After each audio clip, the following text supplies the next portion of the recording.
The scientist who did not look like a scientist, but was young and pretty with a nice scarf, came to talk to us about microbiology, biochemistry and histopathology and other ologies that suck the liquid from our bodies and look at it through expensive mechanical eyes that cannot cry. She talked about the things we can know about a person from a single drop of them, like a drop of blood or spit or piss or shit or a brain fluid that swirls around the spine and gives the brain its daily baths. She spat a little as she talked. She didn't mean to, and it wasn't so much to make me feel uncomfortable, and besides, it didn't land on me. It just arched through the air, lit up by a beam of sunlight, or maybe it was a shard of sunlight. I often confused the two. I thought about the stories that little bit of spit might have inside it, and whether I could know the scientist any better if I knew about her lipids and hormones. I let it go, because someone mentioned crying, and the scientist, who did not look like a scientist, loosened her neck scarf and said that she didn't deal with tears. I suspect she meant this in a professional sense, because scientists get sad just like everybody else. Just not when they're at work looking through expensive mechanical eyes that cannot cry.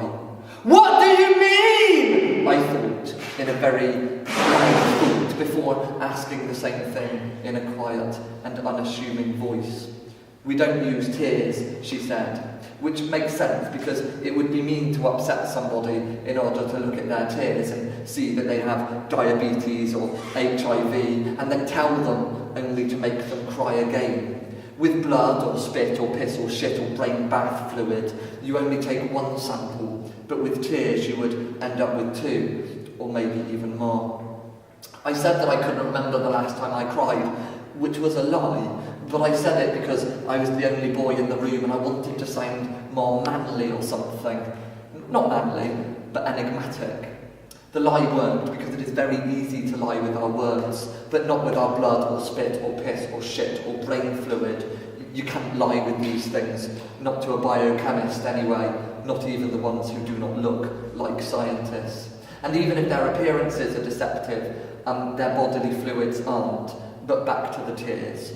The scientists said that they are not interested the scientists said that they are not interested in tears, and that made me feel sad because I have actually been crying quite a lot of late.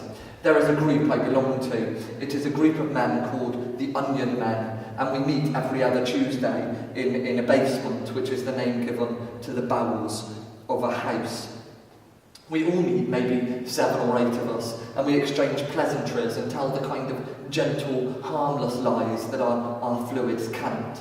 It is easy for us. Then we bring out our onions. We have maybe 7 or 8 each, so 49 to 64 onions in total.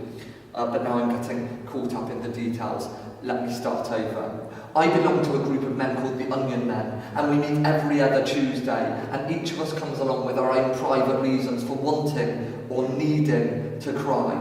But we don't talk about these reasons, we just peel onions.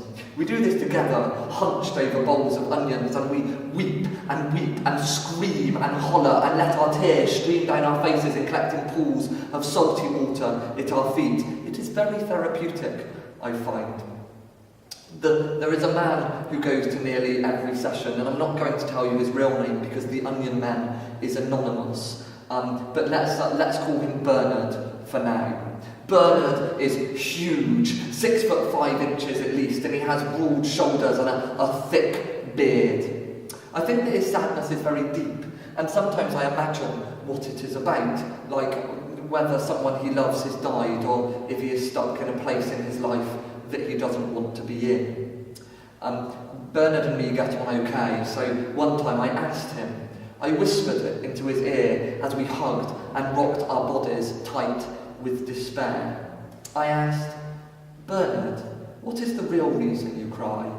And he replied softly and in a deep, heavy voice, because I am peeling onions. I think he was lying, but I can't be sure. And neither can the pretty scientist, and neither can the expensive mechanical eyes that cannot cry.